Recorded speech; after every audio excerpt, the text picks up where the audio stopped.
Bonjour à toutes et à tous, je suis Mathieu et je suis content de vous accueillir pour ce troisième épisode de Small Talk. Je suis comme d'habitude du coup en compagnie de Camille. Camille, comment ça va? Bah écoute, salut Mathieu, ça va très bien, très content de faire ce nouvel épisode avec toi. Du coup aujourd'hui ça va être un épisode un petit peu particulier, parce qu'on va pas vous parler comme les derniers épisodes de plein de petits sujets voilà, qu'on avait vus dans le passé, mais là on va vous parler en fait d'un sujet, c'est la plus grosse collaboration d'art génératif qu'on a pu faire ensemble, un projet qui nous a passionnés, sur lequel on a énormément appris, on a passé presque 1 an à travailler dessus. Donc voilà, c'est un projet sur lequel on va vous partager un petit peu comment on a réussi, donc sans IA, à générer une texture de papier, une texture d'aquarelle, d'encre de Chine, et comment on a réussi à essayer d'avoir un résultat, on va dire, voilà, qui nous convient, et comment on a pu après vendre en fait ce projet à une galerie d'art. Voilà, donc on va vous parler un petit peu de la genèse de ce projet. Donc tout ça, c'est en art génératif. Du coup, je ne sais pas, toi, Camille, est-ce que tu as envie d'expliquer un petit peu voilà, ce que c'est que l'art génératif? Ouais, on va essayer de rapidement donner le contexte et après on va raconter l'histoire du projet. L'art génératif, c'est une discipline que j'ai découvert en 2021. Ça consiste à écrire un code qui tourne dans le navigateur, donc généralement du JavaScript, qui prend un nombre en entrée et pour ce nombre qui donne généralement une image, mais ça peut être tout ce qui s'affiche dans un navigateur. Donc la plupart du temps c'est une image, mais ça peut être une animation, une vidéo, de la 3D, un jeu vidéo, voilà, et qui utilise énormément de l'aléatoire. Donc on donne un nombre en entrée et ça donne une image et ça consiste à faire des collections, donc de quelques centaines de pièces en général. Et donc on donne des nombres aléatoires en entrée, ça génère une collection de pièces toute unique et qu'on découvre au moment où elles sont créées. Ouais, ouais, carrément, ça résume bien les choses, et justement, on a chacun des raisons, en fait, d'être tombé dans l'art génératif et que ça nous plaise. Toi, enfin, je connais un petit peu les raisons, mais je serais curieux que tu nous parles, en fait, de qu'est-ce qui fait que tu es tombé dans l'art génératif, et voilà, qu'est-ce qui fait qu'aujourd'hui tu y passes autant de temps et que ça te plaît autant? Alors, moi, à la base, c'était en 2021, j'avais fait, pas mal de musique avant et je voulais apprendre à dessiner, ça démarre comme ça et très rapidement, je vois que quand je dessine, j'ai envie de dessiner des choses assez géométriques. Donc, chaque semaine, je passe de crayon papier, donc, je vous garantis que mon crayon est toujours, ma boîte de crayon est vraiment intacte. Je passe à Procreate, puis, même Procreate, finalement, je peux dessiner des formes, plus assistées parce que je me rends compte que j'ai aucun don, pour dessiner, donc ça va pas m'aider et Procreate m'aide à faire des cercles un peu plus parfaits, mais finalement, j'ai envie de dessiner genre 1000 cercles et je peux pas le faire, donc je passe, sur le vectoriel. Puis finalement, quitte à passer le vectoriel, autant faire avec du code et je découvre, voilà, certaines librairies JavaScript dont on va vous parler après et à ce même moment, je commence à chercher de l'art algorithmique et j'adore ce que je vois parce que je suis plutôt quelqu'un qui a tendance à s'ennuyer dans les musées, ou en tout cas c'était le cas avant. Et là, pour une première fois, je vois de l'art où je peux me projeter dedans, je peux essayer de réfléchir à comment ça a été fait, je peux réfléchir à si c'est compliqué, je peux réfléchir à ce que je trouve ça original. Et je découvre vraiment un univers que je connaissais pas. Et c'est une des premières fois où je trouve de l'art qui me séduit directement et où j'ai envie de faire pareil parce que ça a l'air très marrant. Et donc voilà, je tombe un peu là-dessus comme ça, ouais. Et toi, comment tu tombes dedans? Ouais, bah, moi, du coup, il y a des points communs évidemment, mais du coup, j'ai toujours adoré avoir des side projects, en fait, à côté de mon boulot principal, pour découvrir des technos, pour, voilà, explorer, des différentes choses, et à chaque fois, je me suis éclaté, mais du coup, il y avait toujours cette frustration qui fait que, c'était difficile pour moi de partager, du coup, à mes proches, à ma famille, mes amis, ce que je faisais. Du coup, quand je travaillais, par exemple, sur Erlang ou sur Kubernetes, ça parlait pas vraiment aux gens autour de moi. Et là, avec l'art génératif, je trouvais que c'était un moyen à la fois, du coup, de faire des choses évidemment qui me plaisent, parce que moi, il y a un côté artistique dessin comme toi que j'ai jamais réussi à avoir, mais ça me plaît de pouvoir créer des choses et en même temps de pouvoir facilement le partager à des gens qui ne connaissent pas le code. Donc en fait, ils comprennent pas forcément l'algorithme qu'il y a derrière, mais ils peuvent me dire très facilement: «J'aime bien, j'aime pas, tu devrais faire plus ci, plus ça», et du coup, c'est assez marrant d'avoir, comme ça, une interaction, rapide et facile avec, mon entourage quand, du coup, je réussis à créer, quelque chose, quoi. Voilà. Tout à fait. Du coup, peut-être on peut raconter un petit peu la genèse du projet? Peut-être est-ce que tu veux expliquer d'abord, pourquoi on a fait ce projet? C'était quoi nos ambitions au départ? C'est vrai que, du coup, bah, il y a plusieurs personnes qui vont se dire: «Bah, pourquoi passer autant de temps sur, un side project?» Il y a aussi, évidemment une dimension de passion et aussi une dimension, bah, de faire des choses, bah, qui puissent être collectionnées par d'autres. C'est-à-dire qu'en fait, l'idée c'était de pouvoir on avait depuis fait quelques projets en solo chacun de notre côté qu'on avait donc, vendus à des collectionneurs. Ces collectionneurs peuvent donc acheter des éléments, d'une collection, les afficher chez eux et cetera s'ils veulent, donc c'est de l'art numérique et là, l'idée, c'est de faire un projet en collaboration, qu'on puisse, vendre à une galerie d'art, qui fait que derrière, voilà, les gens vont pouvoir acheter, voilà, les différents éléments de la collection, et donc derrière, après les motivations de ce projet, donc il y a évidemment, il y a une partie, voilà, bah, d'être content, bah, du coup, de pouvoir, faire plaisir à des collectionneurs, mais aussi après nous de pouvoir travailler ensemble sur un projet artistique, d'apprendre ensemble et du coup, voilà, on avait chacun, quand on a démarré ce projet, comme c'était notre premier projet collaboratif, des envies, je sais pas toi, c'est quoi par exemple tes premières envies que tu avais envie de partager sur ce projet quand on a démarré ensemble? Je pense que pour ajouter un petit truc, c'est je pense qu'il y avait un peu d'ambition, enfin, il y avait pas mal d'ambition dans ce projet. C'est que, jusqu'à ce moment-là, ça faisait une petite année qu'on publiait des projets sur une plateforme qui s'appelle FXH et qui est un peu on va dire, le YouTube de l'art génératif. C'est-à-dire que c'est vraiment une plateforme ouverte et donc il y a pas besoin de candidater ou autre. N'importe qui peut poster un projet. Je vous invite à regarder, il y a des dizaines de milliers de projets dessus. Et donc c'était plutôt ça qu'on faisait et on rêvait, depuis un petit moment d'aller sur des galeries, on appelle ça un peu curated, c'est-à-dire qu'elles sélectionnent vraiment à l'entrée et notamment une plateforme, sur laquelle on finira par être publié, où ils publient, voilà un projet tous les 2 mois et donc voilà, on rêve vraiment d'aller sur ce genre de plateforme qui sélectionne les artistes parce qu'on s'est dit: «OK, ça on va franchir un petit cap» et on avait très envie de faire ça et on se rendait compte que bah, soit l'un soit l'autre, on peinait un peu à aller là-dessus. On s'est dit: «OK, on s'associe, on bosse comme des fous, on fait le projet, qui fait tout et on le propose à ces plateformes et on n'arrivera pas à faire mieux et on essaye de faire ça». Donc c'était un peu l'ambition de départ.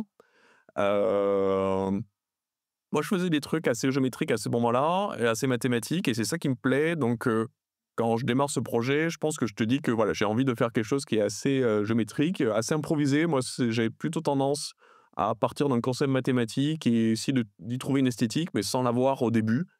Donc voilà, mes précédents projets, c'était ça, je sais pas, j'ai des projets avec des agents autonomes ou des trucs comme ça où ça me fait marrer de développer le truc et puis on s'est dit: «Allez, on verra, comment je peux faire quelque chose de beau avec ça». Et je pense que c'était un peu les 2 trucs qui me tenaient à cœur, quoi, géométrique, mathématique et un autre côté un peu improvisé. Et toi, tu arrives avec une vision assez différente. Ouais, bah, c'est vrai que moi, ce qui me fascine, c'était de réussir avec du code à pouvoir, reproduire un côté réaliste, en fait. Je trouvais que c'était un défi assez intéressant parce que du coup, un algorithme, c'est, relativement simple de faire des choses, on va dire, précis parce que l'ordinateur est précis, régulier et en fait, à faire de l'imprécis, de l'irrégulier et quelque chose qui ressemble à quelque chose donc je disais organique donc une des choses qui vraiment m'intéressait, c'était par exemple l'aquarelle. Du coup, bah, ma copine, du coup, fait, de l'aquarelle, donc je la vois régulièrement, voilà, peindre des choses et quand je vois la texture de la peinture, la transparence qu'il y a sur le papier, les dégradés de couleurs que ça peut créer, je me suis dit, «Ah, j'ai trop envie vraiment de faire un projet comme ça où il puisse y avoir, on puisse peindre avec une texture d'aquarelle, et voilà comme, et qu'à la fin les gens se disent: «Waouh, on dirait presque de l'aquarelle», mais derrière avec peut-être un côté mathématique, un côté que, si on avait fait à la main, ça aurait pas été comme ça. Voilà, donc c'était vraiment, une des principales choses qui me motivait dans le projet. C'était un petit défi technique que je trouvais, marrant, de pouvoir avoir et voilà un petit peu de mon côté. Du coup, peut-être on pourra raconter un peu la première étape. On décide de passer une semaine dans les Pyrénées et pour se concentrer là-dessus et poser un peu les bases de ce projet. Donc on décide assez rapidement de faire des mosaïques. Je crois que c'est une idée que tu apportes, inspirée je peux Ouais, ça va de être, tapis ou de carrelage ou de ouais, c'est ça, de l'art, persan notamment, par ouais. exemple. Moi, j'ai une partie de ma famille qui est franco-iranienne et voilà, j'ai toujours vu chez eux, voilà, des motifs persans, je trouvais ça très joli, donc voilà, c'était des choses que je trouvais intéressant. Donc on part là-dessus, donc voilà, rapidement, allez, on va essayer de faire des mosaïques, on va essayer de faire une texture d'aquarelle et remplir cette mosaïque avec une texture d'aquarelle et on verra bien ce que ça donne. Et rapidement, on se rend compte que mathématiquement, on est limité. Ou en tout cas avec la techno qu'on utilise à l'époque, c'est, vraiment enfin on n'arrive pas à faire ces mosaïques, complexes dont on rêve. On tombe sur des pages, Wikipédia obscures qui décrivent des concepts mathématiques. Je me souviens de ces pages, OK, on tombe sur des trucs où ça ressemblait vraiment à des formules de chimie, qui décrivent les patterns de géométrie. Tu dis: «OK», on tombe sur un univers immense des mathématiques et vraiment on n'arrive pas à l'implémenter, on a vu des gens le faire hyper bien depuis et donc c'est totalement faisable, juste, bah, on n'y arrive pas et à un moment, on décide de un peu de bouger de ce truc-là parce que on va passer notre vie là-dessus et c'est pas bon et peut-être tu peux raconter un peu les avancées sur l'aquarelle? Oui, oui, complètement. Bah, notre première étape, enfin, ce qu'on s'était dit, bon, on va partir en fait avec bah, les connaissances techniques qu'on avait, qu'on a pu faire avec nos précédents projets. Donc finalement, je rappelle que l'idée, c'est de faire tourner un projet sur un navigateur qui puisse être, on va dire, exécuté sur un ordinateur ou sur un téléphone. Et donc, sur nos différents projets précédents, et là, on a démarré comme ça. On travaillait avec une stack technique assez basique, assez simple. Donc en gros, avec un Webpack, c'était du JavaScript. Du coup, on codait en TypeScript en fait, voilà, pour un peu plus de confort, et on utilisait, une bibliothèque qui s'appelle, P5. Donc P5 en fait, il faut imaginer, c'est, le Paint du JavaScript. Donc c'est vraiment, une librairie qui permet, du coup, de pouvoir dessiner un carré, un cercle, à tel endroit, telle taille, telle couleur. Bon voilà, on se dit: «Bah, c'est peut-être pas, incroyable de faire ça», enfin de dessiner des cercles ou des carrés, mais faut imaginer que, par exemple, si, on peut décider, par exemple, de dessiner, des milliers, en fait, de cercles, par exemple, avec une couleur, avec un alpha, donc une transparence, et en décalant légèrement la position, et tout de suite, on peut avoir des textures et des choses assez sympas. Voilà, donc on peut vite s'amuser à faire des choses assez fun avec P5. Donc derrière, c'est la technologie Canvas, en fait, voilà, sur le navigateur. Et du coup, on a décidé de commencer, donc voilà, avec cette stack technique. Et moi, j'avais vu du coup, un article, qui explique en fait, comment, essayer d'approcher une texture d'aquarelle avec, P5.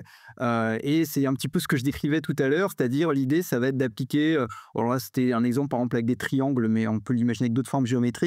Donc, plein de petits triangles avec beaucoup de transparence, des couleurs qui peuvent légèrement varier en fonction de l'espace 2D que ça dessine. Et en fait, on va appliquer comme ça des milliers en fait, de petits triangles en fait, avec une grande transparence. Et c'est la superposition de tous ces petits triangles.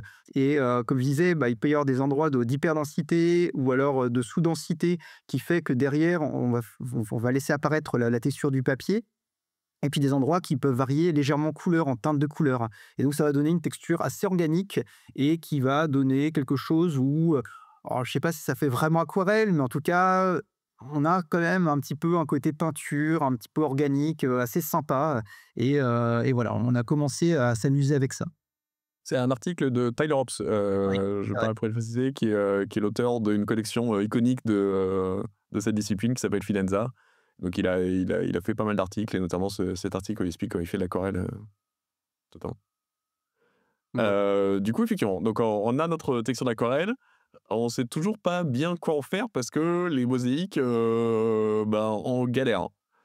Et donc le truc qu'on arrive bien, c'est de faire des grilles, voilà, donc on fait des grilles, triangulaires notamment. On s'amuse à remplir ces cases d'aquarelle et je crois que je propose une idée, c'est d'essayer d'en faire des canaux, donc d'avoir des chemins qui parcourent un petit peu la page de cette grille. Donc on fait pas mal d'essais, hein. On va essayer de faire des trucs comme ça, de changer la grille, de faire des, triangles plus ou moins bien dessinés, de mettre plusieurs canaux, de trouver des algos pour les canaux et bon, on galère. C'est que là, je pense que ça dure je crois que ça dure quelques mois quand même quand on passe dessus, hein. Parce qu'il me semble qu'on refait un point, plus tard et on est toujours sur les canaux. Ouais, il y a plusieurs sujets en fait, parce qu'il y avait d'un côté, l'aquarelle qui était pas, parfaite.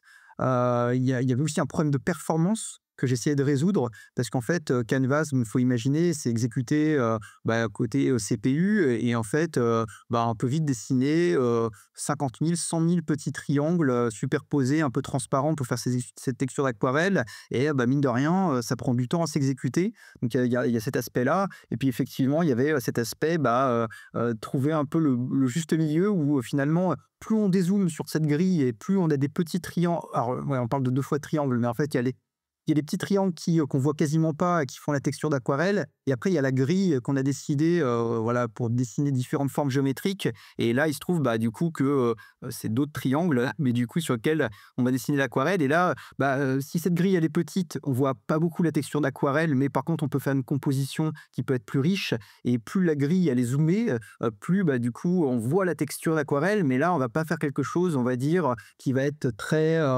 élaboré en termes de composition, si, on reste sur cette grille-là. Donc on était vraiment en bascule un petit peu sur ces 2 points.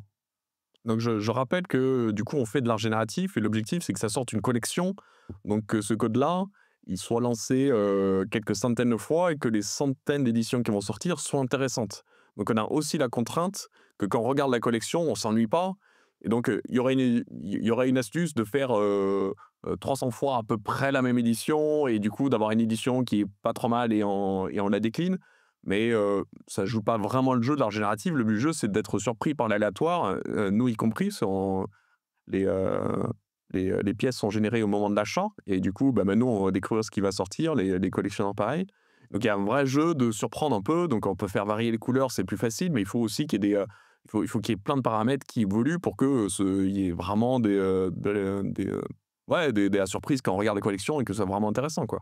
C'est vraiment partie du jeu et là, on sent bien qu'on est très contraint et que, à part les palettes et que le canot, il soit à droite, le canal, il soit à gauche ou à droite, ça ou qu'il y a les 2, mais c'est pas passionnant, ça raconte rien et on est vraiment bloqué là-dessus, quoi.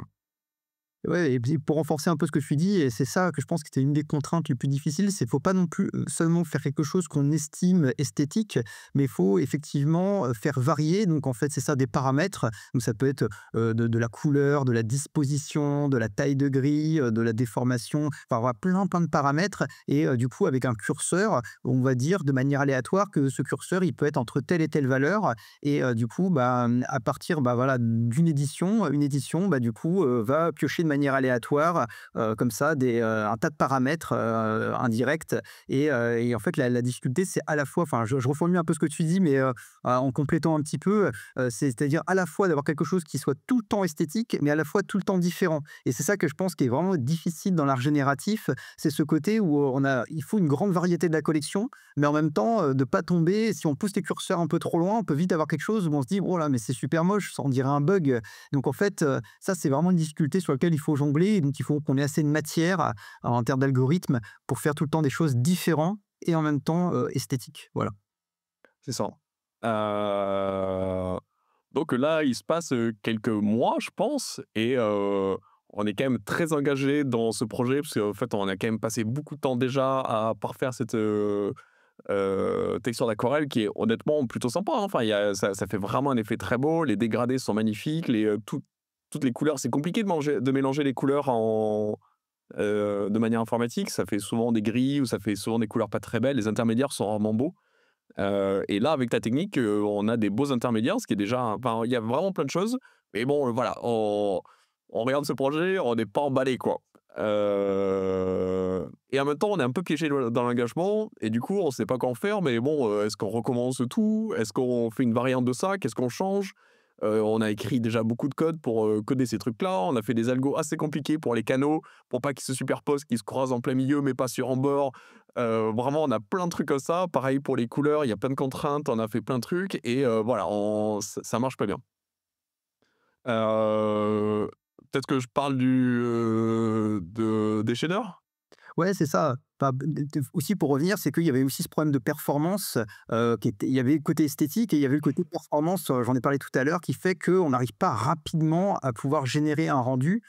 Du coup, déjà l'aspect animation, c'est dead, c'est mort, quoi. On peut pas animer quelque chose parce qu'on n'arrive même pas à être, en 1 FPS Du coup, en Ouais, 20 je crois qu'au mieux, ça mettait quoi? 5 secondes, un truc comme ça, sur des machines correctes? ouais, voilà, du coup, voilà, donc il y avait le côté esthétique, plus le côté performance. Donc voilà, c'est là où tu peux introduire, une autre techno qu'on a creusé par la suite. On voulait pas nécessairement d'animation, mais voilà, pas là, c'était clairement, on pouvait pas en JS, c'était mort. Et du coup, moi, je suis sur un Slack, d'artistes génératifs et je m'amuse depuis quelque temps, à aller dans, un petit meet-up qui est organisé par des artistes que j'aime beaucoup, où on parle de GLSL et pour moi, c'est tout nouveau, donc c'est un peu le langage des cartes graphiques et du coup, voilà, c'est comment faire de l'art, mais du coup en GLSL, donc qui est une stack complètement différente. Peut-être, Mathieu, est-ce que tu vas expliquer ce que c'est un shader et plus précisément le fragment shader qui est vraiment utilisé en GLSL? Ouais, ouais, je vais essayer de simplifier au maximum, mais là, vous allez comprendre vraiment la différence avec, P5. Alors donc P5, comme je disais, c'est du JavaScript. On dessine un triangle, un carré, un cercle, bref, à des coordonnées. Et là, la différence, c'est que le fragment shader, ça sera du code qui va être exécuté sur la carte graphique. Et il faut imaginer qu'en fait, ça va être quelque chose qui va être, comment dire? En fait, en entrée, il va y avoir une fonction qui va être appelée sur chaque pixel, et en entrée, on va avoir le X et Y, et en sortie, on aura le RGB du pixel. Donc en fait, c'est ça qui est assez intéressant, c'est qu'en parallèle, donc en termes de performance, c'est super performant, va s'exécuter cette fonction, qui dit que, je donne un exemple, en coordonnées, 85, 806, bah, voilà, qu'est-ce que je vais, afficher? Et puis là, on va avoir notre algorithme qui va dire: «Dans ce cas-là, tu vas afficher du coup, tel pixel de telle couleur», quoi. Et donc c'est très assez perturbant, parce que ça change complètement votre manière de coder. La question, c'est comment afficher un cercle à tel endroit, quand derrière, on va avoir cette fonction qui va être appelée sur chaque pixel, et ça pose plein de questions. Mais par contre, on gagne en performance de manière, incroyable. Voilà. Donc le GLSL, ça ressemble à peu près à du C. Nous, avec Mathieu, on vient du monde Ruby, on a l'habitude d'avoir un garbage collector, un langage extrêmement lisible, et cetera. Là, on en a beaucoup codé sans type, voilà, on avait des langages plutôt confortables pour le développeur et là, on sent qu'on est très bas niveau. On sent que ce qu'on écrit, ça part directement dans la carte graphique et qu'il y a pas d'intermédiaire. Le débugage est très compliqué, les messages d'erreur, voilà, il y a un problème ta ligne, débrouillez-vous. Si on sait où il y a l'erreur, voilà, on tombe sur un truc beaucoup plus bas niveau, effectivement qui est redoutable en termes de performance. Je sais pas si ça va bien passer en podcast, mais je trouve que l'exemple du cercle est intéressant et c'est vrai qu'il y a un changement de paradigme majeur. En P5, un cercle, ben, on fait dessiner un cercle, on donne le centre, la taille et la couleur et ça le dessine. Là, en GLSL, c'est radicalement différent. Comme tu disais tout à l'heure, il faut que pour chaque coordonnée, on décide ce qu'on fait. Et donc, si on veut dessiner un cercle, une façon, ça va être: est-ce que je suis à moins de telle distance de son centre? Oui, alors je suis de telle couleur. Sinon, je suis de telle couleur. Et c'est comme ça qu'on va dessiner un cercle en GLSL, par exemple. Donc, j'assiste à ces meet-up de GLSL où il y a des gens extrêmement confirmés, comme Peter Pasma, par exemple, qui va beaucoup nous aider qui est un artiste qu'on adore, qui d'ailleurs organise le January. Donc, on enregistre en décembre et sachez qu'en janvier, vous pouvez aller sur le site du January et du coup, tous les jours, il y a un prompt à faire, un peu comme les Inktober, et cetera. Et tous les jours, il y a un prompt, qui vous donne une contrainte, et vous pouvez vous amuser à faire quelque chose d'esthétique avec la techno que vous voulez, donc justement, des technos comme EP5 ou le GSL dont on a parlé. C'est lui qui organise ça. Et donc, bah, au début, je comprends rien, puis petit à petit, il m'explique et au fur et à mesure où je comprends, je me dis: «Mais en fait, il y a moyen que ce soit peut-être pas si compliqué que ça, d'avoir une belle texture d'aquarelle et pour faire des trucs géométriques ou des patterns, des grilles, ça me paraît hyper adapté parce que assez simplement, on peut faire des choses qui se répètent. On va avoir un gain de performance de malade et du coup, bah, on se revoit avec Pat et à un moment, je me suis dit: «Attends, est-ce que là, on stagne un peu? Est-ce que ça vaudrait pas le coup qu'on réessaye? On se donne 2 jours et on essaye de le recoder en GLSL, quoi». Ouais, c'est ça.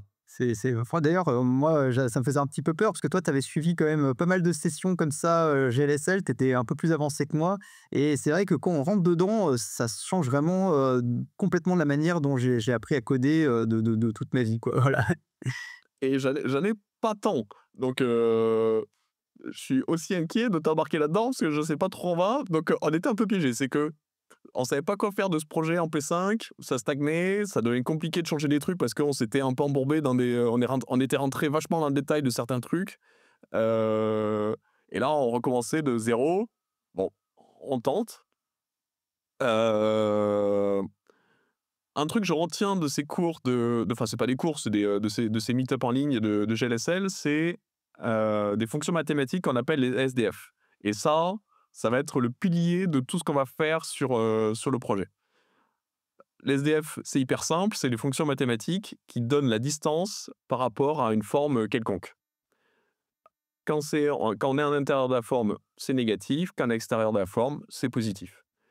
Il y a la référence, des SDF qui s'appelle Inigo Quilez et qui a répertorié son blog est extraordinaire si vous voulez faire ça et qui répertorie énormément de formes de base avec les formules mathématiques optimisées, tout ce que vous voulez et donc, elles y sont toutes en 2D, 3D et on peut faire des opérations, booléennes assez facilement avec, les SDF. Donc c'est assez facile de faire l'union, l'intersection de 2 formes et cetera. Donc, c'est quelque chose qui est très pratique.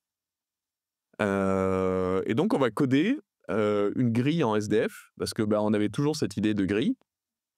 Alors je sais plus ce qu'on fait, si on l'a fait triangle, si on l'a fait carré, peu importe. Je crois on fait les 2 pour tester.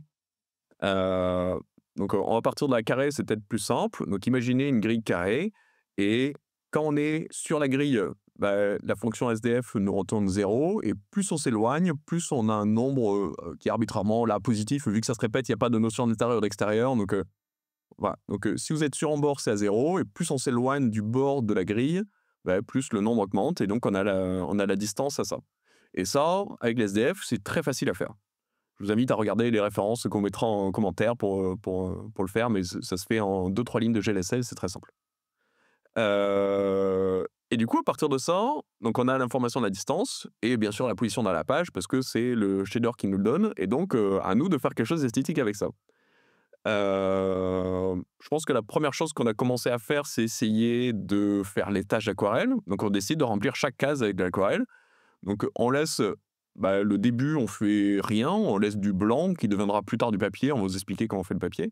Mais donc, quand on est proche de 0, il y a rien. Puis il faut qu'on fasse la bordure de la tâche. Donc là, on décide de mettre la couleur est un peu foncée. Puis au fur et à mesure qu'on rentre dans la tâche de peinture, ça devient un peu plus clair ou en tout cas un peu plus vif et on a notre tâche de peinture. On fait évoluer la couleur dans l'espace pour pas que ce soit toujours la même nuance et avec un peu de déformation, beh, on commence déjà à avoir un truc qui est pas si mal. Je sais pas si tu veux ajouter un petit truc là-dessus, mais Ouais, ouais, ouais, ouais, c'est peut-être un petit truc en complément, c'est qu'on a pas mal aussi regardé à quoi ressemblait de l'aquarelle quand on met plus ou moins d'eau et cetera. Donc on a pas mal passé de temps, on va dire, à regarder, comment réussir à s'approcher de cette texture. Tu l'as très bien décrit, il y a peut-être ce que je pourrais rajouter, c'est qu'on fait aussi varier la transparence, ce qui fait que on fait apparaître plus ou moins la texture du papier derrière. Donc effectivement, la couleur peut varier, et comme tu dis, finalement, dès l'instant qu'on commence à déformer cette grille, bah, on commence à avoir, des taches, d'aquarelle, assez réalistes. On est même assez bluffés, tous les 2. Donc c'est des paramètres vraiment qu'on a, on va dire, tunés, précisément qui fait que quand on change un, tout d'un coup, ça devient, super moche et du coup, on fallait bien régler les choses et je trouve qu'on était, à ce moment-là assez content du résultat et surtout ça s'exécutait, enfin voilà, super vite quoi. Là en 120 FPS sur l'écran, ça s'exécutait super bien, sans problème quoi, donc c'était assez bluffant. et donc comme tu l'as dit, ouais, l'aquarelle, c'est extrêmement imparfait. C'est que ça fait pas des aplats parfaits de couleurs, les formes sont pas parfaites et donc on va se retrouver à déformer l'espace. En GLSL, c'est facile de déformer l'espace. On l'a dit, le shader nous donne la position dans l'espace et nous, juste après, on a une fonction, qui nous calcule la distance par rapport à la grille. Et une façon simple de faire, c'est faire ce qu'on appelle du warping. C'est que avant de donner les coordonnées à la grille, ben, on les déforme. Une façon de simple, ça serait par exemple, je fais mes coordonnées et j'ajoute le cosinus de x plus le cosinus de y ou un noise qui est fonction de ces deux paramètres. Et du coup, ça va déformer un petit peu l'espace. Et donc, on arrive à avoir ces tâches qui deviennent un petit peu déformées un peu imparfaite et de plus en plus, ça colle à ce qu'on a envie. Pareil pour la couleur, c'est que si on fait un dégradé parfait le long de la page, bah, ça se voit de ouf et par contre, si la couleur est liée à un noise, beh, là encore, donc un noise, c'est une fonction à qui on donne des coordonnées, de l'espace et ça donne, généralement un nombre entre -1 et 1 par exemple. Donc on peut attribuer une couleur en fonction de ça et là pareil, dès qu'on met un noise, beh, du coup on a les couleurs qui varient et on voit bien qu'on va avoir un gros travail comme ça de rendre un peu tout imparfait. On ajoute 2 choses, on ajoute, de l'encre de Chine sur la grille. Donc là pour le coup, c'est toute la zone qui est près de 0, parce que ça manquait de quelque chose, ça manquait de contraste et toi tu avais fait un gros travail de recherche sur des pièces existantes et on voyait que les gens qui avaient fait des projets un peu dans ce style graphique, quand ils ajoutaient de l'encre de Chine, ça faisait un très beau contraste. On ajoute ça et ça fait un vrai plus. Pareil, on fait évoluer l'épaisseur d'un espace, on déforme ce truc-là, toujours pour que ce soit extrêmement parfait. Le noir est pas toujours le même, c'est un gris foncé qui évolue, on fait des petites taches et cetera. Donc il y a un gros travail sur les imperfections, et on ajoute une texture de papier. Ouais, c'est ça. Donc nous, la texture de papier, ça c'est quelque chose, je trouve qui était assez bluffante qu'on a réussi à faire. Alors, on l'a pas inventé de 0, on est parti, d'articles en fait qui avaient été écrits par d'autres artistes génératifs. Je crois que c'est Peter Pasma qui m'explique comment le faire d'ailleurs. Donc, Ouais, ouais, encore merci parce que vraiment il nous a sauvés sur plein de trucs sur ce projet. il nous a bien aidé. Donc en fait, pour expliquer un peu, comment on procède, en fait, il faut imaginer que, bah, du coup, sur la surface de la feuille sur laquelle on va dessiner, en fait, on applique donc, un noise. Donc un noise, comme l'a dit Camille, du coup, ça va être, bah, une fluctuation dans l'espace finalement, d'un paramètre entre, -1 et 1. Donc là, nous, on va faire fluctuer, par exemple, la hauteur, finalement, du papier, ce qui fait qu'on va se retrouver avec des petites bosses, en fait, des petites bosses irrégulières et régulières et du coup, bah, on va après appliquer une lumière rasante sur ce papier, enfin sur ces petites bosses et du coup, ça va créer en fait tout simplement une petite ombre, qui va se créer, qui va se détacher et là, tout simplement par magie, on va avoir ce côté en fait, bah, justement où on voit tous les grains du papier et ce que je trouve assez fort avec l'idée d'avoir un papier génératif, c'est que derrière, on va pouvoir, faire fluctuer, bah, tout simplement la taille des grains, on va dire la puissance de la lumière, l'angle de la lumière et tout de suite on va avoir des effets, on peut avoir un effet très précis de quel type de papier on a envie d'avoir et comme ça on a pu avoir exactement le papier qu'on souhaitait, un peu de type aquarelle et c'est assez réaliste, et pas mal d'amis, avec qui je montrais en fait, l'image qu'on avait générée pensaient que c'était un scan, peut-être d'un papier existant quoi, donc on était assez fiers du résultat. Donc ouais, là, on franchit une grosse étape. Donc on va peut-être refaire un petit stop sur la partie technique. C'est que, alors j'espère qu'on n'a pas parlé trop technique chez Médance, c'est un retour que vous avez fait sur le précédent épisode et je crois que c'est un peu le cas. Donc on va parler d'esthétique parce que dans toute cette partie-là, ben on est 2 personnes qui avons des goûts différents. On sait pas bien où ça va parce que, ben, on a des contraintes et on fait pas tout à fait ce qu'on veut. En plus, là, quand on passe dans le mode shader, on découvre, quasiment tous les 2. Enfin, moi, j'ai commencé, à m'intéresser, 2 mois avant qu'on démarre à ce projet-là, donc j'ai très peu d'expérience et c'est un projet sur lequel je pense que ça fait quasiment 6 mois qu'on bosse dessus à ce moment-là et il faut que ça nous plaise à tous les 2, qu'on sache le vendre à une galerie, enfin le vendre au sens le soutenir quoi, enfin arriver à convaincre une galerie de bien vouloir travailler avec nous et donc on se pose plein de questions sur, OK, on a ça, on commence à avoir une texture d'aquarelle qui est pas mal, on travaille énormément sur les détails, on voit qu'il y a un énorme travail de peaufiner les détails. C'est qu'il faut que tout soit légèrement imparfait. Si c'est grossier, c'est pas beau. Si c'est trop fin, ça va pas et donc on fait souvent usage d'ailleurs de plein de couches de noise à différents niveaux pour que vraiment ce soit imparfait, mais de plein de façons. Voilà, on ajoute des petites tâches comme si voilà et on voit bien que chaque fois qu'on rajoute des petits détails, ça fait un truc et bah, là, on a un peu 2 pistes. Peut-être que tu peux parler un peu des 2 idées qu'on a et sur lesquelles on hésite, pendant encore un bon moment. Ouais, c'est ça, parce que finalement, bah, comme tu l'as dit très bien, c'est qu'on était assez content de l'aspect réaliste du papier, de l'aquarelle, de l'encre de Chine, des effets que ça pouvait avoir en termes de déformation. Donc en fait, quand on se focalise sur le détail en fait, voilà, d'un élément généré, on était assez contents. On avait réussi à obtenir ce côté réaliste. Par contre, après, il faut créer quelque chose de joli avec ça. Il faut avoir une composition et en fait, c'est là où vraiment ça devenait compliqué de savoir finalement qu'est-ce qu'on va pouvoir, raconter aussi, qu'est-ce qu'on a envie de pouvoir faire. Donc c'est là où en fait, on a oscillé entre 2 idées, assez opposées. Il y en a une où on s'était dit: «Tiens, bah, on va essayer de faire, des comment dire? Une sorte de grille un peu complexe avec, des fois, des cases qui se fusionnent entre elles et cetera et dans chaque case, on va pouvoir avoir, donc du coup des taches d'aquarelle assez complexes où on peut même avoir peut-être du feutre blanc, ou noir d'ailleurs, qui dessine des motifs dessus et en fait finalement, imaginer comme ça avoir, des tailles de cases, des surfaces différentes et qui fait qu'à la fin, on va avoir quelque chose de très géométrique, de très rectiligne, mais avec qui fourmille de détails dans chacune de ces cases. Pour ceux à qui ça pourrait parler, ça pourrait être un petit peu de style Mondrian, par exemple. Mondrian, mais où en fait chaque tache de couleur, chaque case de couleur, mais on peut y apporter d'autres cases de couleurs et avec voilà du détail. Donc ça nous plaisait pas mal. Ça simplifiait des choses parce qu'on déformait rien. Du coup, on pouvait travailler avec des distances non déformées et du coup, ça fait qu'on pouvait être plus précis dans les détails qu'on pouvait apporter.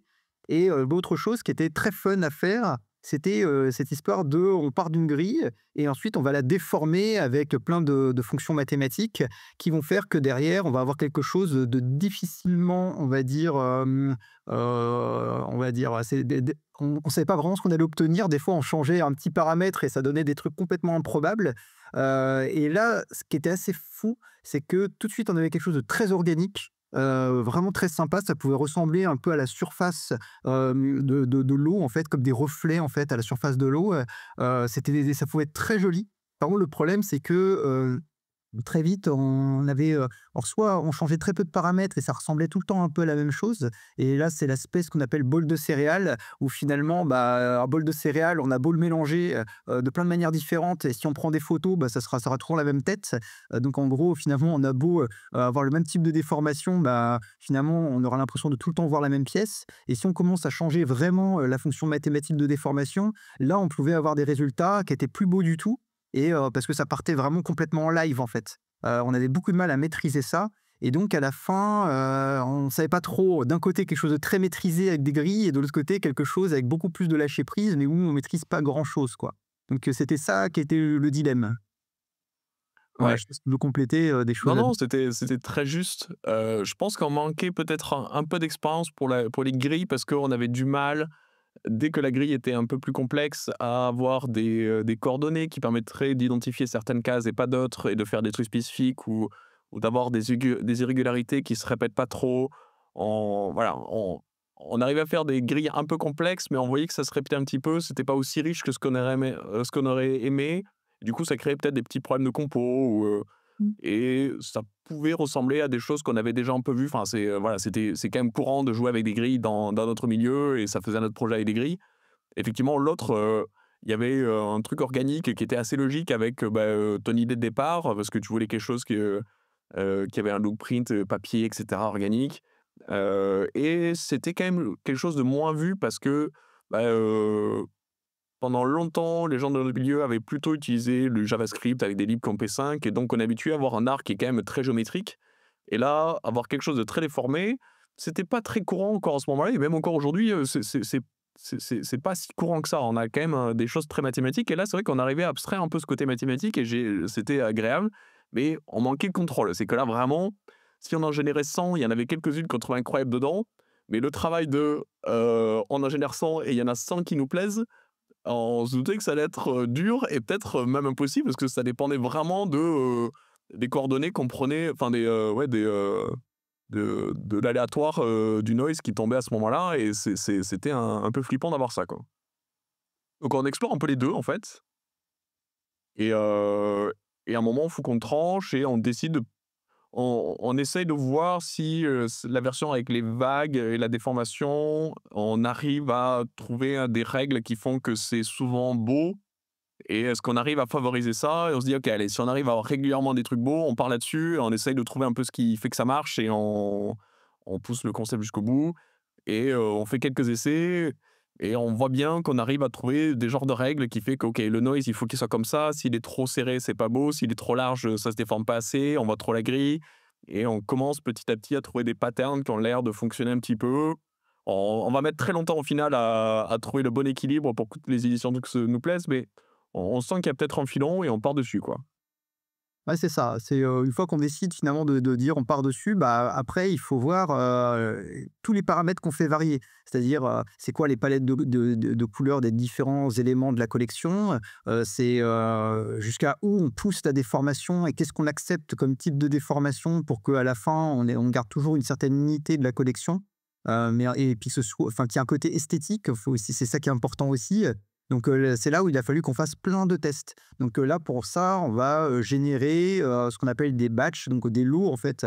Donc on va dire: «Allez, on génère, 100 pièces avec, par exemple tel algorithme de déformation, tel type de palette» et puis après on va essayer de sélectionner, en disant: «Tiens, bah, ça j'aime bien quand il y a tel type de paramètre qui ressort ou telle valeur. Là, on va trop loin sur ce paramètre. Là, ça part complètement en live, ça fait des choses très moches. Donc là, on a été trop loin. Donc il va falloir que le curseur, on le ramène un petit peu, on va dire, voilà, un petit peu et c'est là où finalement, c'était pas simple, c'était de réussir à créer cette diversité. Peut-être que je pourrais parler, peut-être des couleurs, enfin peut-être que toi tu veux parler des couleurs sur, les choix de qu'est-ce qui fait qu'on a réussi ou pas à avoir, à trouver des palettes? Parce qu'il y a la question de savoir comment, trouver une grande variété de couleurs. Je sais pas si tu peux expliquer un petit peu comment on a procédé? Ouais, ouais, carrément. Juste avant, je me disais que, tu disais, bon, on faisait des batchs et on regardait celles qui étaient moches. La notion de moche était quand même un sacré sujet. C'est que, il fallait qu'on soit d'accord. Déjà, il fallait avoir un avis soi-même et honnêtement, moi, il y a plein de fois, je savais pas quoi en penser, parce que il y a plein d'art, notamment de notre milieu, qui peut plaire sans que ce soit une esthétique qui soit particulièrement évidente. Mais je peux aimer des pièces qui sont impressionnantes techniquement, qui sont, uniques parce que j'ai absolument jamais vu ça et je me dis: «OK, je trouve qu'il y a une richesse dans le fait de faire quelque chose pour la première fois ou d'avoir l'idée de». On a les mêmes outils tous, hein, on code avec des trucs, on a les mêmes API et tout et régulièrement, il y a des projets où je me dis: «Waouh, mais j'avais jamais eu l'idée de faire ça, je savais même pas que c'était possible» ou et de tous les trucs. Il y a des gens qui font des projets extrêmement simples et qui disent: «Ah mais c'est fou que ce soit beau alors qu'il y a quasi rien». Ou des projets d'une technicité incroyable et on en a plein des comme ça où je sais même pas comment c'est possible qu'ils fassent des projets pareils, voilà et donc on en a plein et donc c'est vrai que il y a aussi plein de temps morts où on se prend la tête de ouf parce qu'on sait pas si on aime bien ou pas, on n'arrive pas à s'entendre et il y a plein de fois où on fait des choix aussi où ça implique de convaincre l'autre de dire: «Moi je pense que j'ai telle idée». Déjà, je pense que l'idée que j'ai dans ma tête, elle est assez floue. Il faut que te la transmette à toi et probablement c'est une idée qui implique, je sais pas, genre quelques jours de dev et il faut que j'arrive à te convaincre toi. Donc moi, c'est flou dans ma tête. Toi, j'ose même pas imaginer, c'est arrivé dans les 2 sens et il faut que sur ce concept très flou, on se dise: «Allez, on passe 3 jours à coder ce truc-là et on verra bien ce qu'on aura à la fin». Et donc on a quand même plein de moments dans le projet où il faut qu'on arrive à se convaincre et c'est vrai il y a plein de temps morts parce qu'on n'arrive pas à se décider, on met beaucoup d'enjeux dans ce projet, c'est peut-être une erreur et donc il y a plein de moments où on se prend juste la tête de qu'est-ce qu'on fait, donc il y a plein de débats, voilà, c'est pas un truc linéaire où c'est facile de savoir ce qui est moche ou pas, loin de là. Ouais, mais d'ailleurs, c'est intéressant parce que justement, jusqu'à un moment où les questions, c'était, réussir à faire de l'aquarelle réaliste, du papier réaliste, de l'encre de Chine, que ce soit bon en termes de performance, c'est des résultats qui sont objectifs, au sens où on était d'accord sur la destination. Dès l'instant qu'on commence à parler d'artistique, bah, là, du coup, qu'est-ce qu'on fait? Qu'est-ce qu'on décide avec tout ça? Et c'est là où finalement on rentre sur ce sujet, hyper intéressant que ce que tu décris, de la subjectivité, de qu'est-ce qui fait qu'une chose est belle ou pas et qu'est-ce qui fait est-ce que, avec tel type de déformation, on accepte telle pièce ou pas et très souvent, bah, comme tu le décris très bien, moi je me dis: «Oh non, c'est horrible et tout». Toi, tu me dis: «Oh mais c'est hyper intéressant, c'est régulier mais c'est toujours un peu différent» et du coup, c'était pas facile, qu'on soit d'accord là-dessus, quoi. Donc clairement. Donc voilà, je vais rappeler ça. On peut revenir aux couleurs. Mmh. On a la problématique, c'est que, l'aquarelle nécessite de très belles couleurs. Il faut qu'on ait des beaux dégradés parce que ça va être tout le jeu, on voulait des dégradés, et donc il faut que toutes les nuances soient belles.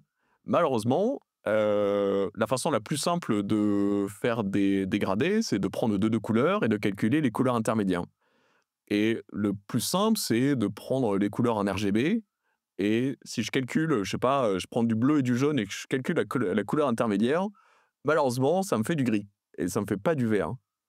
Parce que je vais avoir la même quantité de bleu et de je sais plus, enfin, ouais, ça, sur les, ça dépend du mode de couleur, mais c'est vrai qu'un RGB, on va avoir un truc très gris et on voit bien que c'est pas très beau. On peut changer d'espace, je sais plus comment ça s'appelle, de mode de couleur, d'espace colorimétrique Ouais, choses ou colorimétriques, ouais. ouais, voilà. Donc on peut avoir des trucs un peu mieux, mais ça implique de travailler avec autre chose que les RGB, et ça reste pas extraordinaire, ça manque un peu de naturel et puis il va falloir pas mal de couleurs parce qu'on se doute bien qu'il faut mettre pas mal d'intermédiaires pour pas trop s'échapper. Parce que dès qu'on met des couleurs un peu trop éloignées qui ont pas trop les mêmes composantes, voilà, si on met un rouge et un bordeaux, ça va aller. Si on met un bleu et un jaune, avec les techniques de base, l'intermédiaire, on voit que ça fait pas l'aquarelle. Heu, il existe une solution depuis qui s'appelle une librairie qui s'appelle SpectralJS, qui a aussi une version GLSL et qui a été, voilà, ça fait des très bons intermédiaires, mais la techno, je crois qu'elle va sortir, vers la fin du projet, on ne pourra pas utiliser ça. Donc on décide d'utiliser une autre techno qui s'appelle les cosine palettes. Donc c'est toujours sur la bible, qui est le blog de Inigo Quilez, qui est vraiment, incroyable de précision et de voilà, il y a vraiment des articles sur le sujet. En quoi ça consiste? Donc c'est un moyen de décrire des palettes assez riches avec assez peu d'informations. Le concept est simple. Heu, en entrée, je donne un nombre entre 0 et 1 et le but du jeu, c'est que on une fois qu'on arrive à 1, ce soit la même couleur qu'en 0. Donc en fait, on a un dégradé qui va de 0 à 1 et une fois qu'on est à 1, on revient à 0. Pour faire ça, le calcul, c'est que pour chaque composante, donc pour, R, G et B, ça va calculer une cosine qui va boucler. Donc, il faut que la valeur à la fin, en 1, revienne à 0 pour chaque couleur, enfin, ou à la même valeur qu'au début. Et du coup, on va passer 12 paramètres, 4 pour chaque couleur, et on va passer l'offset, la fréquence, la phase et l'amplitude pour paramétrer un peu cette cosine qui va évoluer pour chaque couleur.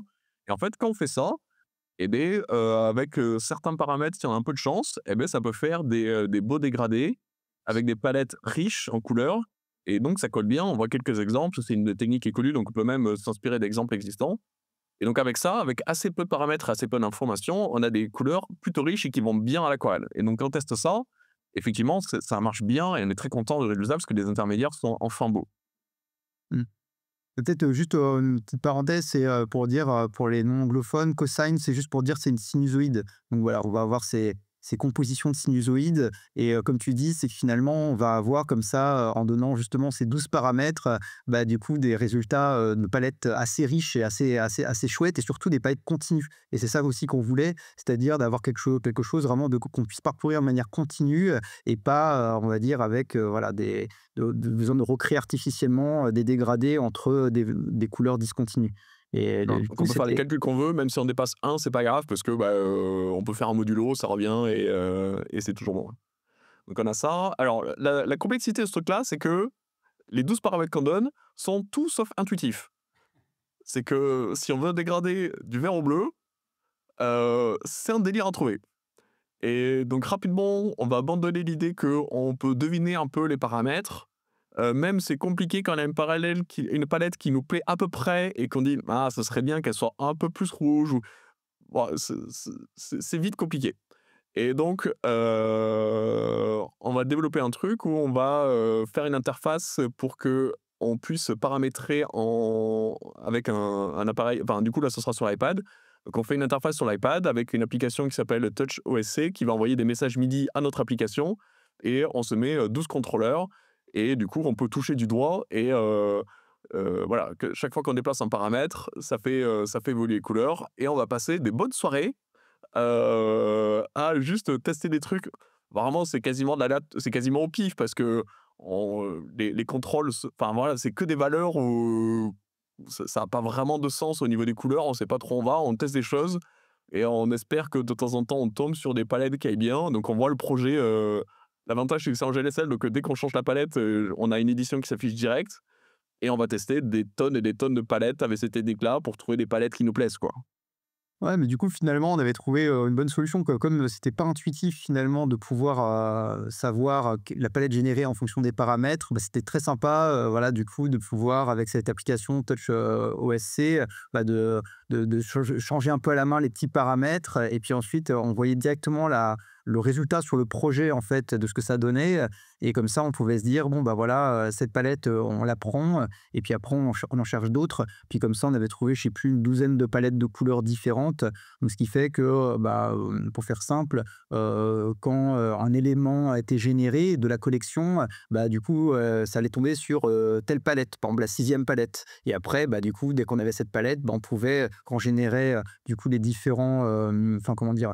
Quand on générait la création, bah, du coup, on pouvait faire varier de 0 à 1 et en fait avoir des couleurs qui pouvaient comme ça être dégradées, sur la surface, quoi. Voilà. Du coup, ça apporte un peu de richesse à notre projet parce qu'on a enfin différentes palettes de couleurs et souvent d'ailleurs, ça arrive qu'il y ait des pièces qui utilisent qu'un bout de la palette ou même la même palette, on peut l'utiliser de plein de façons différentes suivant si elle se répète vite ou si on n'en prend qu'un bout ou voilà. Mais donc on a ce truc-là qui est en place. On va faire un travail un peu similaire sur les noise, c'est que, bah, le gros du projet repose sur à quel point comment on déforme la grille et du coup, on voit assez vite qu'il y a toute une richesse probablement à apporter sur la déformation de la grille parce que c'est ça qui va apporter vraiment la forme finale et aussi un peu la compo. C'est que, mais une grille uniforme, c'est pas forcément très beau et il faut qu'il y ait des points un peu de focus où il faut qu'on ait envie de regarder un endroit précis, qu'on sache qu'il se passe quelque chose à un endroit et la déformation peut apporter ça. C'est qu'on va avoir des zones où la grille se condense, se contracte et du coup, ça fait des points où il se passe plein de trucs et des formes très calmes, et agréables et qui reposent un peu l'œil parce que si tout est hyper dense, on se perd. Si tout est calme, on s'ennuie et donc il y a un voilà et donc il va y avoir toute une richesse à trouver des façons de le déformer qui sont généralement des compositions de pas mal de noise et de formes mathématiques, de formules mathématiques qu'on compose ou qu'on teste où on teste plein de paramètres et là, à nouveau, on veut de la richesse donc généralement, pour chaque paramètre, on va tester l'amplitude qu'on peut y mettre et donc on va tester plein de valeurs et on va voir que, OK, beh, de 1,4 à 3,6, c'est pas mal. Après, on se perd et on va combiner avec autre chose. On va essayer aussi de chercher l'amplitude, regarder si toutes ces combinaisons marchent bien. Souvent non, donc on réduit un petit peu et donc il y a mettre des trucs un peu en option et donc on arrive là aussi à avoir toute une variété de déformations possibles qui apportent de la richesse au projet. Il y aura aussi certains paramètres de la grille qui vont bouger. On peut partir d'une grille plus ou moins grande, je sais plus, peut-être en changer il y a un travail sur les marges, bah, on apporte toute une richesse petit à petit pour que ce soit à nouveau agréable de regarder la collection. Et c'est assez cool, hein, parce que finalement, bah, avec, quelques paramètres, on n'en avait pas une infinité, c'est-à-dire, les couleurs, du coup, la taille des taches, la taille de la grille, et surtout la déformation. On peut avoir du coup des éléments très différents avec le même code généré, et on était vraiment des fois super contents de se dire: «Mais regarde ce que j'arrive à générer», et ça, c'était le moment le plus sympa, je trouve, quand on travaille sur un projet d'art génératif. C'est quand vraiment on s'attend pas forcément aux résultats qu'on va pouvoir obtenir, et on avait des résultats vraiment, super cool des fois, et donc voilà, et donc on était assez contents, hein, on arrivait à un moment donné à avoir comme ça, facilement pouvoir générer, 100-200 pièces, par lot comme ça, et puis vraiment de se dire chaque élément, on était plutôt content du résultat. Du coup, je pense qu'on a commencé, c'était l'été et là, on doit être à la fin de l'hiver, à peu près, on est en début d'année, je pense, Ouais, ouais. 2023. Le projet commence à se ficeler, heu ça commence à avoir et le projet commence à avoir du sens aussi pour nous. Il retranscrit, quelque chose ça capture un peu le mouvement de l'eau à la surface d'un fleuve. On part là-dessus avec, un truc un peu impressionniste comme ça. C'est comme si ça a été capturé, de manière un peu rapide, quoi. C'est un peu le pitch comme un 2D, et avec une démonstration de technique aussi avec ça qui est, on arrive plutôt bien à représenter l'aquarelle et le papier et si on est un peu loin de la pièce, on peut sérieusement avoir le doute de est-ce que ça a été réellement peint ou pas et on est assez content de ça. Donc peut-être on peut parler maintenant de, bah, qu'est-ce qu'on fait de ce projet? Ouais, ouais, ouais, bah, Ou il y avait d'autres trucs dont tu voulais parler avant? ouais, il y a peut-être le côté aussi de créer une animation. Ah ouais? On peut en parler rapidement. Alors, c'est vrai que c'est un petit peu un truc à côté parce que finalement, c'est pas fondamental. C'est-à-dire, s'il n'y avait pas eu d'animation, le projet, il aurait pu avoir lieu.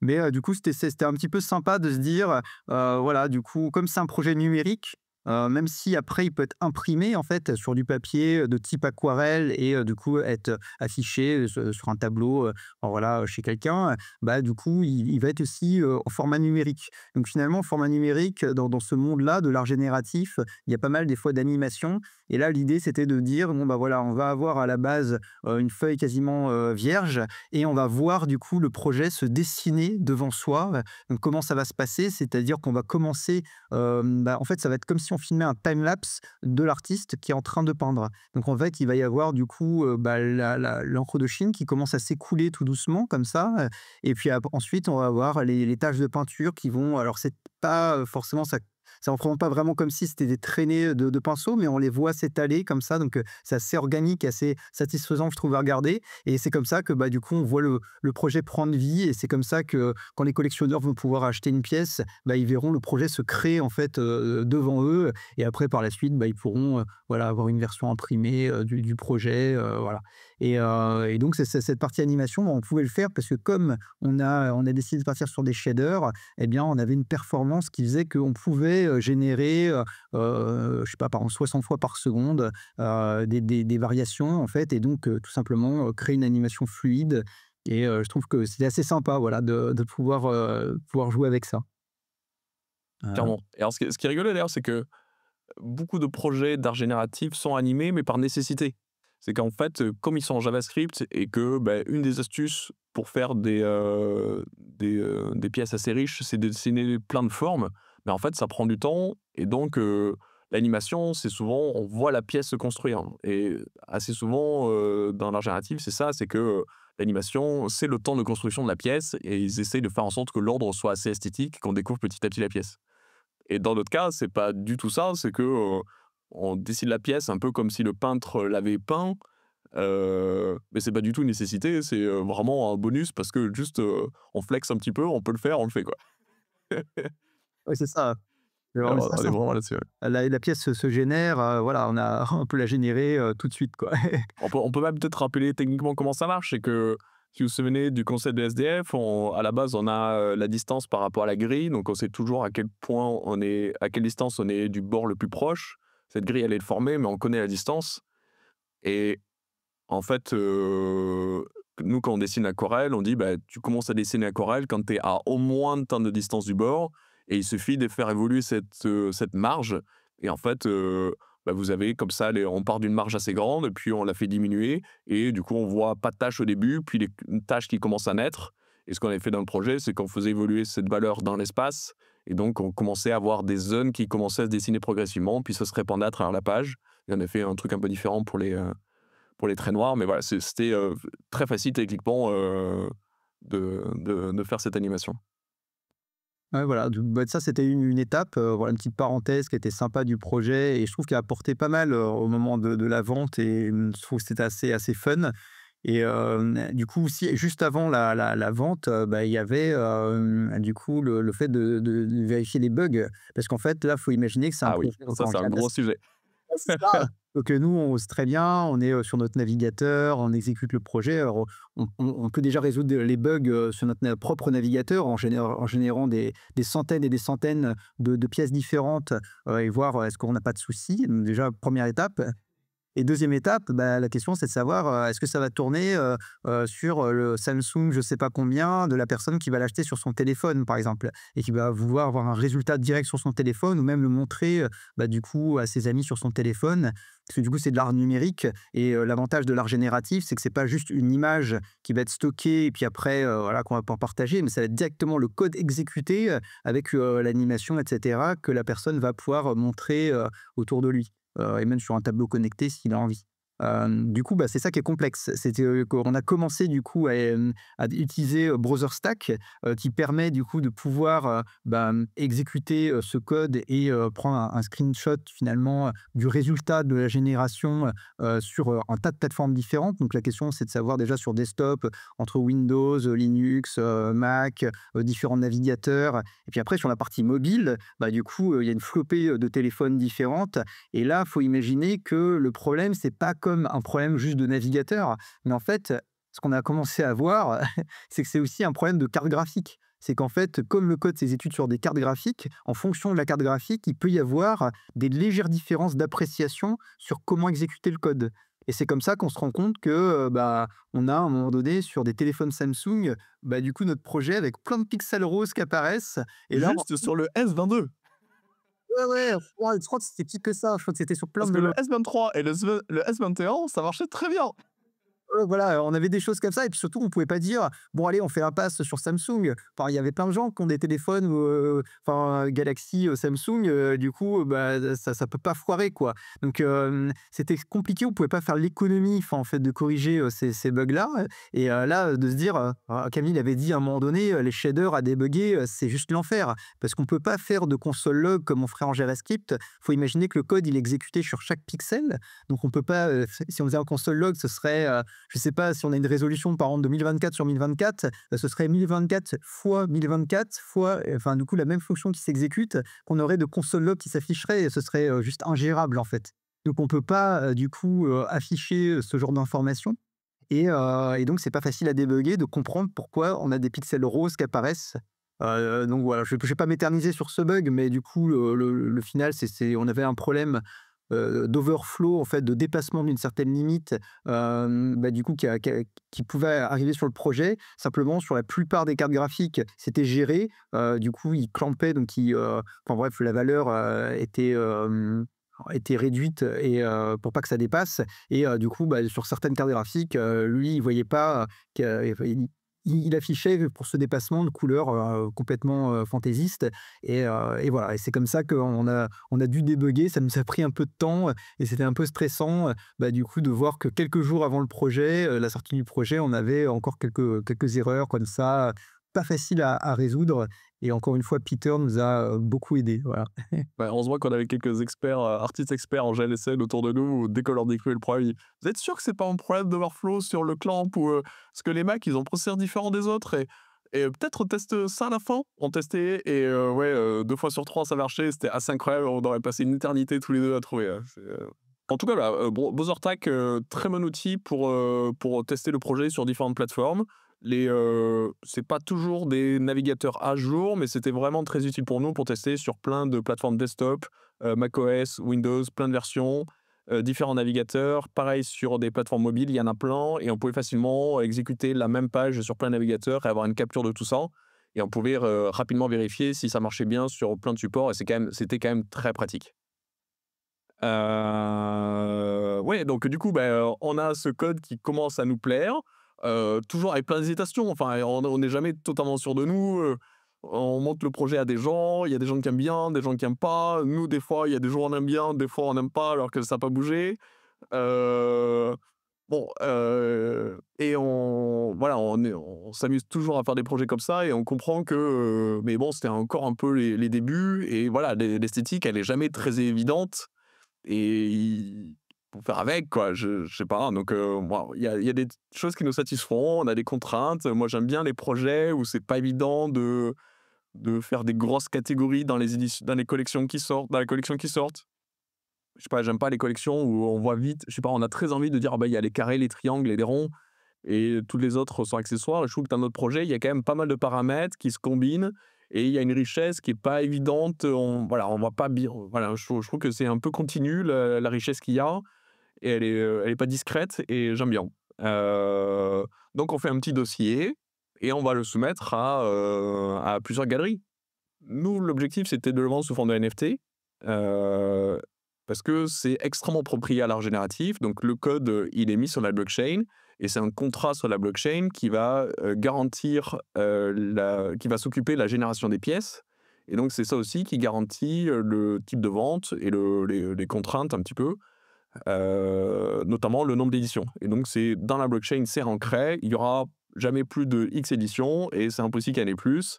Et c'est le contrat qui régit voilà, les conditions de vente et le nombre d'éditions qu'il y aura. Et il y a toute une élégance où le code de ce projet, de tous les autres projets qu'on a fait, il est sur la blockchain et donc il n'est pas perdu, il est sauvé sur chaque personne qui a une copie de cette blockchain.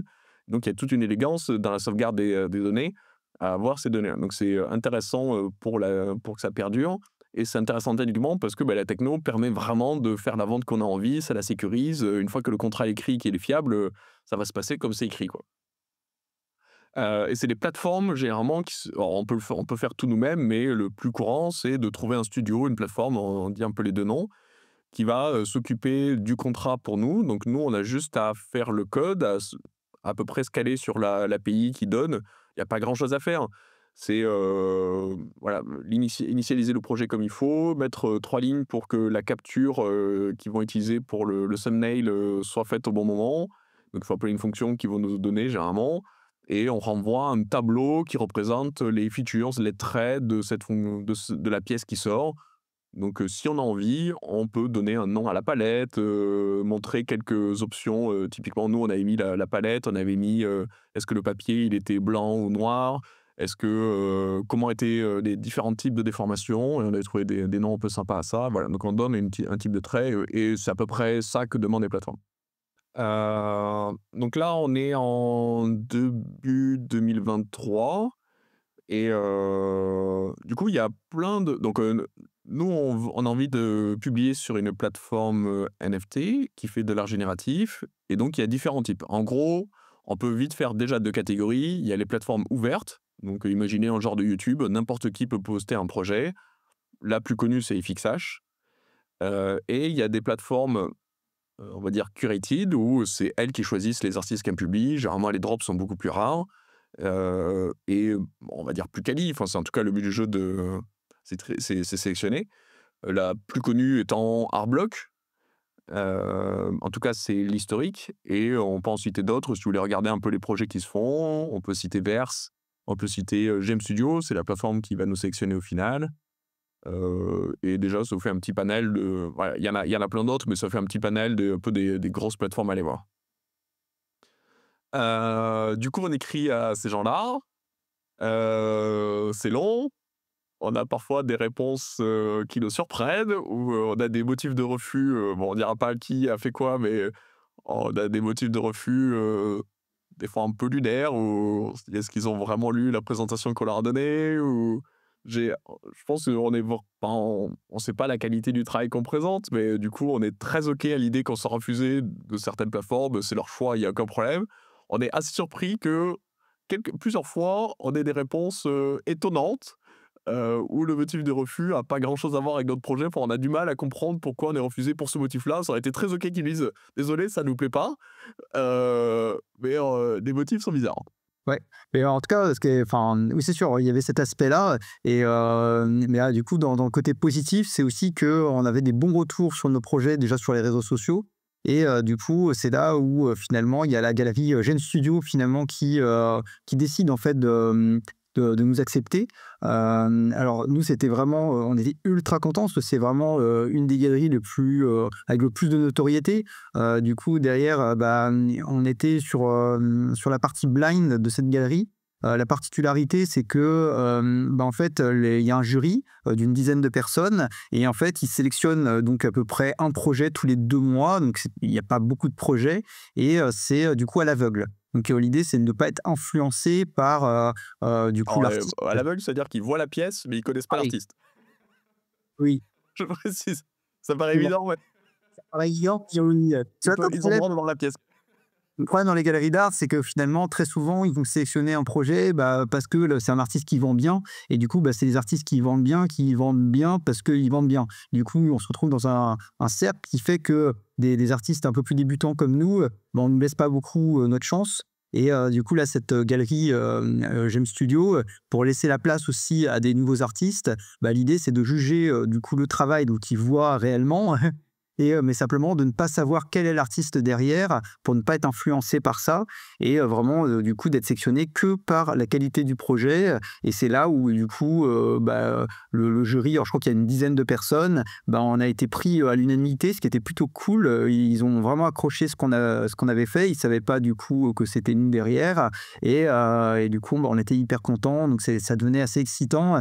Et là, on passait sur une dimension, voilà, plus voilà, d'explication du projet, de marketing un petit peu, parce qu'il faut trouver des bons visuels. Il faut expliquer que, du coup, le projet il peut être imprimé et que l'impression soit quali. Et du coup, on a passé aussi pas mal de temps à travailler sur cette partie d'impression pour que l'aquarelle ait vraiment l'air d'aquarelle, même après l'impression. Et donc tout ça, pour du coup à la fin convaincre des collectionneurs tout simplement d'acheter le jour J en fait. Je sais pas si tu veux compléter sur d'autres Non, choses? non, bah, ouais, ça retranscrit bien, le parcours. On est hyper content de nouvelles. Je crois que ça fait 1 an et demi qu'on a au fond de nous l'espoir d'être dans ces galeries. On adore la curation de cette galerie. Voilà, donc vous pouvez rechercher les noms, mais il y a des artistes qu'on aime beaucoup qui ont été publiés chez eux, Moby Trivius, Rich Pool, Pasta Boy, Dario Lenza et c'est vraiment des artistes qu'on adore et je trouve qu'il y a vraiment autant il y a pas mal de plateformes où j'ai du mal à comprendre la curation et la logique, autant je trouve qu'il y a, quelque chose d'assez cohérent dans la section de James Studio qu'on aimait bien et donc voilà, on est hyper content de la nouvelle et puis là, du coup, on est un peu dans la cour des grands. Ils font un teaser pour nous, on a quelqu'un qui nous aide à rédiger, la page de présentation du projet et ça nous aide beaucoup parce qu'on n'a pas un anglais extraordinaire et du coup, ils formulent, notre idée à la perfection. Ils ont une agence de com qui va communiquer sur le projet, pendant, le mois qui précède le drop. Donc, ouais, on a tout ce truc-là qui est sympa. On découvre un peu ce qui se passe dans des drops de studio, quoi. Ouais, drop pour les non-initiés, ça veut dire, la vente du projet, quoi. Donc en fait, le principe, c'est qu'il y a un jour, J où c'est le jour de la vente et ensuite les acheteurs achètent, ce jour-là et en général, la vente, voilà, ça se passe assez vite. Donc nous, dans notre cas, il y avait 118, éléments, qui ont été vendus, et voilà, on était quand même contents, du coup, c'était, au plein milieu de l'été, et surtout, on était contents qu'il y avait des bons résultats. Enfin, parce qu'il y avait toujours un peu ce stress, comme finalement, il y a un lâcher-prise, vu qu'on ne sait pas exactement les pièces qui vont être générées. Et on était très contents des résultats, des visuels, en fait, qui ont été générés. Donc, c'était un moment assez important pour nous. Et aussi, moi, ce que je retiens de ce projet, c'est un projet à la fin. Moi, je suis fier de l'avoir fait. Je suis content du résultat. D'ailleurs, on en parlait parce que c'était pas facile d'être d'accord sur est-ce qu'on aime, est-ce qu'on n'aime pas. Et à la fin, on était tous les deux contents de ce qui était généré esthétiquement. Et en même temps, on a énormément appris. Enfin, moi, c'était juste génial. Donc, effectivement, on a travaillé pendant 1 an, donc à temps partiel, sur ce projet. Mais en même temps, on a beaucoup appris. Ouais, ouais, Et c'était très riche aussi. Je trouve que c'était, ouais, 1re fois où moi je fais du GSL, du coup, je fais plus que du GLSL maintenant parce que c'est trop bien et je trouve que ça colle vachement bien. Heu, donc ouais, moi ça m'apprend vraiment le GLSL et du coup c'est trop bien. Je découvre les SDF qui sont extrêmement pratiques et avec lesquels j'aime beaucoup travailler. Voilà et donc il y a, voilà, encore une fois, le blog de Inigo Quilez est génial pour ça. Hem, je découvre aussi à travers toi, parce que juste avant qu'on bosse ensemble, moi mes projets, ils sont très géométriques. C'est avec, JavaScript, souvent un peu animé, donc il y a pas une richesse et je peux pas faire de détails parce que c'est trop lent. Donc c'est souvent un peu des concepts, mais ça manque de finesse. Et c'est vrai que là, avec ton point de vue qui arrive avec le «je veux faire de l'aquarelle, je veux faire du papier» et je fais: «Waouh, moi je fais des rectangles qui se baladent et qui font des trucs marrants». Voilà et tout l'aspect shader qui permet justement de faire ça, je découvre vraiment notre univers et ça a vraiment changé ma façon de bosser où j'aime bien garder, à mettre des imperfections partout parce que je trouve que ça fait toute une richesse et j'ai l'impression qu'il y a un peu une nouvelle vague maintenant de l'art génératif les premiers ils étaient un peu simples parce qu'il y avait une exploration du domaine et maintenant c'est peut-être plus toujours quelque chose qui est satisfaisant et on attend un peu plus de complexité ou un peu plus d'originalité. Et c'est vrai que le shader permet un peu plus de nuances, d'organique ou même pour générer des trucs très digitaux, hein, parce que c'est hyper fort aussi pour faire des trucs très digitaux, mais voilà, ça permet un peu plus de richesse là-dessus.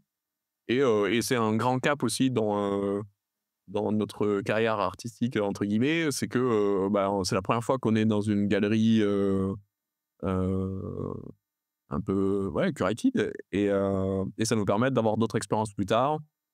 Du coup, on va travailler plus tard sur une autre collaboration qui repart un peu de ce code-là, qui s'appelle The Destination et qu'on aura fait pour Breakpoint, qui est une autre galerie qui, elle, a l'avantage de faire des drops, donc c'est quand les sorties de projets et les faire publics. Donc on va se retrouver tous les deux à Breakpoint Paris en début 2024. Et là, c'est trop bien parce qu'en plus, c'est la première fois qu'on participe à un événement physique, donc on a rencontré plein d'artistes qu'on adore et c'était absolument génial de rencontrer autant d'artistes qu'on aime beaucoup, discuter avec tous les gens de ce milieu. Parce que ça restait très numérique parce que finalement, bah, là, j'aime Studio, on n'a jamais vu les fondateurs en vrai. On s'est beaucoup appelés, mais on s'est jamais vu. Donc là, c'était trop bien d'avoir une dimension physique à ça. Et ouais, donc ça donnait vraiment un élan ouais, c'était vraiment une très très bonne expérience. Ouais. Mmh. Et ce que je pourrais compléter, c'est que, moi je trouve aussi assez cool, c'est le fait que, dans le travail, chez Human Coders, du coup, on est amené à travailler ensemble. Du coup, on savait que, on savait travailler ensemble et c'est vrai que c'était, assez intéressant par rapport à d'autres projets que j'ai pu faire en solo. C'est que des fois, il y avait quand même des problèmes techniques à résoudre qui étaient un peu complexes et des fois, quand tu es tout seul face à ton code, c'est un peu galère et cetera et le fait de travailler en pair programming à 2. Ça, je trouvais que c'était vraiment appréciable parce que vraiment, il y avait des moments où, voilà, il fallait être bien réveillé, surtout, quand on travaillait avec les shaders et je sais pas si j'aurais réussi à avoir le courage tout seul, voilà, d'aller aussi loin sur les shaders, sur le GLSL et je pense que, enfin, voilà, c'est vraiment notre collaboration, sur ces 2 projets là donc The Source, le projet dont on vous parle là et The Destination, le projet, de Breakpoint où vraiment ça m'a permis en fait de pouvoir aller vraiment en profondeur sur tout ce qu'on pouvait faire avec les shaders. Et là aujourd'hui, par exemple, j'ai un projet où j'ai pu voilà, comment dire, m'appuyer sur toute l'expérience qu'on a pu avoir tous les deux pour pouvoir justement aller encore un peu plus loin, enfin voilà, et m'amuser avec d'autres choses liées aux shaders. Et voilà, et du coup ça ouvre tout un spectre derrière qui est assez excitant.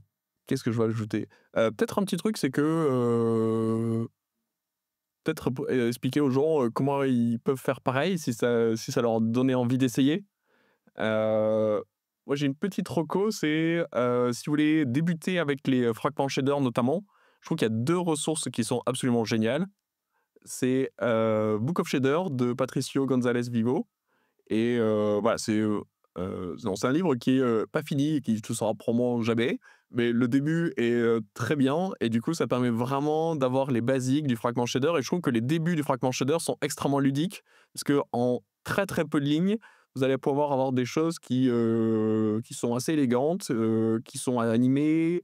On peut facilement jouer avec les couleurs et c'est vraiment ludique parce qu'on peut vite avoir des résultats un peu impressionnants.